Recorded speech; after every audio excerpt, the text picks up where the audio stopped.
Hello students, इस video में देखेंगे क्लास 12th का असाइनमेंट नंबर 2। यानी कि हम सितंबर मंथ के असाइनमेंट की बात करेंगे और स्पेशली यहाँ पे मैं फिजिक्स के असाइनमेंट की बात करूँगा। तो आइए देखते हैं कि जो सीजी बोर्ड की तरफ से हमारा असाइनमेंट आया है सितंबर मंथ में, उसको हम कैसे सॉल्व करेंगे। तो देखिए, इसमें अगर आप असाइनमेंट यहाँ पे डाउनलोड कर चुके हैं तो आप देखेंगे कि हमारा पहला क्वेश्चन है कि अपवाह वेग क्या है, यानी कि ड्रिफ्ट वेलोसिटी। और आपको ये भी बताना है कि अपवाह वेग और धारा में संबंध क्या होता है। तो देखिए, एक्चुअली होता क्या है कि किसी भी तार में जब हम इलेक्ट्रिक करंट को लगाते हैं, यानी कि वोल्टेज लगाते हैं, उसकी वजह से जो हमारे इलेक्ट्रॉन फ्लो करते हैं वो हमारा जो वेलोसिटी होती है वो क्या होती है, ड्रिफ्ट वेलोसिटी, यानी कि अपवाह वेग। तो यहाँ पे आपको लिखना है कि अपवाह वेग किसी धातु के भीतर के मुक्त इलेक्ट्रॉन का वह औसत एक समान वेग है जो उस धातु पर लगाए गए वैद्युत क्षेत्र के कारण होता है, और इसका जो एवरेज वैल्यू होती है वो 10⁻⁴ की कोटि की होती है। अब इसको कैसे प्रूफ करना हो, देखिए आपको यहाँ पे मैंने एक दिया हुआ है, यहाँ पे तार जिसका जो अनुप्रस्थ काट का क्षेत्रफल है वो ए है और उसकी जो लेंथ एल है और उसको मैंने वी वोल्ट से कनेक्ट किया है। तो आपको पहले ये पता लगाना है कि हमारा इस पूरे तार के अंदर कितने हमारे चार्ज कैरियर्स यानी कि आवेश वाहक कितने हैं। तो अगर मैं मान लूँ कि हमारा जो प्रति एकांक आयतन है उसमें इलेक्ट्रॉनों की संख्या स्मॉल एन है, तो जो टोटल इलेक्ट्रॉन होंगे वो होंगे एन ए एल। ठीक है, क्योंकि ए एल क्या चीज़ है, उसका आयतन है तार का। अब ये तो हो गया कि नंबर ऑफ इलेक्ट्रॉन, लेकिन एक इलेक्ट्रॉन का जो आपको मालूम है कि आवेश होता है वो ई को ई से हम डिनोट करते हैं। तो टोटल हमारा आवेश कितना हो जाएगा, क्यू बराबर में एन ए एल इंटू ई। अब हमको करंट निकालनी, तो आपको पता है करंट क्या होती है, आई बराबर में D Q by D T. और यहाँ पे जब क्यू की वैल्यू को पुट करेंगे तो सीधे हमको रिलेशन मिल जाएगा कि आई बराबर में N E A V D. यही हमारा क्या है, अभीष्ट संबंध है।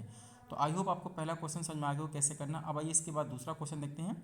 यहाँ पे कह रहा है कि प्रतिरोधकता को परिभाषित करना है। फिर आपको बताना है कि चित्र में एक ही धातु के दो चालकों की प्रतिरोधकता क्रमशः रो 1 एवं रो 2 दिखाई गई। तो इसके लिए बोलना ज्ञात करो रो 1 व रो 2 के बीच का अनुपात आपको निकालना है और उसके बाद R1 व R2 के बीच के अनुपात को निकालना है। तो सबसे पहले मैं डिफाइन करता हूँ कि प्रतिरोधकता क्या है। तो आपको पता है कि जो हमारा प्रतिरोध का फॉर्मूला होता है R बराबर रो एल बाई ए। यदि मैं यहाँ पे L को 1 मीटर ले लूँ और A को 1 मीटर स्क्वायर ले ले, तब आपको पता है R की वैल्यू रो के बराबर हो जाएगी।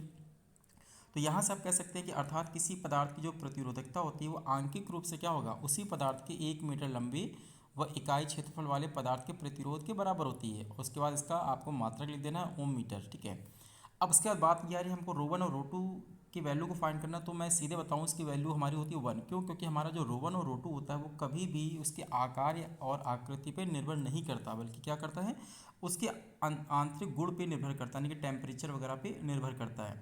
लेकिन हाँ, जब आपको R1 और R2 का रेशियो निकालना तो आपको मालूम होना चाहिए कि R1 का फॉर्मूला क्या होता है। देखिए रो L1/A1, यानी कि L और A लेंथ और एरिया पे भी डिपेंड करता है। लेकिन क्योंकि यहाँ पे डायग्राम में हम देख रहे हैं कि दोनों की हमको त्रिज्या बराबर दी है, तो पक्का है कि एरिया भी क्या होगा, बराबर होगा।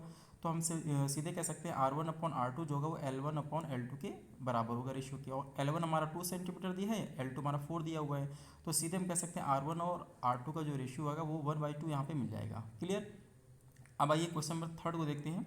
इसमें कह रहा है कि एक एम्पीरियन पास के लिए परिणामी चुंबकीय क्षेत्र का मान है B = μ0 I/2πr। तो कह रहा है इस संबंध को पाने के लिए 4 निष्कर्ष कौन कौन से हैं।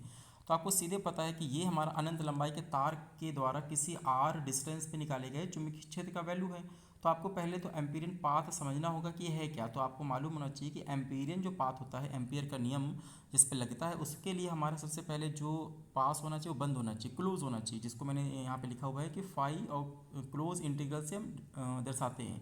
उसका दूसरा चीज़ ये होना चाहिए कि जो भी हमारी धारा होनी चाहिए उसके अंदर से बहनी चाहिए। ठीक है, अंदर से बहनी चाहिए, इसीलिए हम हमेशा एम्पियर के लॉ को लगा सकते हैं। अब अगर एम्पियर के लॉ को हम लगा सकते तो है क्या, तो देखिए एम्पियर का लॉ लिखा हुआ है कि close integral B vector dot d l vector equal to μ0 I। अब यहाँ पे आप इसको सॉल्व करेंगे तो सॉल्व करने के बाद आपको आसानी से मिल जाएगा कि हाँ B = μ0 I/2πr। तो ये इसका क्या है, अभीष्ट रिलेशन है। अब इसका क्वेश्चन नंबर अगर हम 4 की बात करें तो इसमें पूछ रहा है कि सार्वत्रिक गुरुत्वाकर्षण नियतांक यानी कैपिटल G, परावैद्युत यानी कि एप्सिलॉन एंड पारगम्यता यानी कि म्यू की तुलना 4 बिंदुओं पर करनी है। तो सबसे पहले आपको ये देखना है कि ये क्या किसी माध्यम पे निर्भर करता है क्या। तो आपको पता होना चाहिए जो कैपिटल G है वो कभी माध्यम पे निर्भर नहीं करता, क्योंकि वो यूनिवर्सल है, सार्वत्रिक है। जबकि हमारा जो एप्सिलॉन है ये माध्यम पर निर्भर करता है, म्यू भी हमारा माध्यम पर निर्भर करेगा। पहला तो पॉइंट ये हो गया। दूसरा, अगर मैं मान की बात करूँ तो आपको पता है कि जी का मान जो एसआई पद्धति में होता है निर्वात या वायु के लिए, वो आपको याद है कि जी का मान तो हमेशा सेम ही रहेगा, 6.67 × 10⁻11। लेकिन हाँ एप्सिलियन का मान हमारा निर्वात या वायु में क्या होता है 8.85 इंटू 10⁻12, और अगर म्यू की बात करेंगे तो वो हमारा होता है 4 पाई इंटू 10⁻7। और दूसरा अगर बात करें कि मान में परिवर्तन क्या करेंगे तो क्या होगा, तो देखिए जी का मान तो हमेशा फिक्स रहेगा, कभी नहीं बदल सकता, लेकिन हाँ अगर मैं एप्सिलियन के मान को बढ़ाऊँ तो आपको पता होना चाहिए कि इलेक्ट्रिक फील्ड यानी कि विद्युत क्षेत्र की तीव्रता और बल हमेशा क्या होने लगेंगे, कम होने लगेंगे, क्योंकि ये नीचे आता है 1/4 पाई एप्सिलॉन नॉट में, आप इसको यूज़ करके देख चुके हैं। लेकिन हाँ जबकि अगर हम म्यू की बात करेंगे तो म्यू क्या होगा कि इसका मान बढ़ाने पे चुंबकीय क्षेत्र और चुंबकीय क्षेत्र की जो तीव्रता वो बढ़ने लगेगी।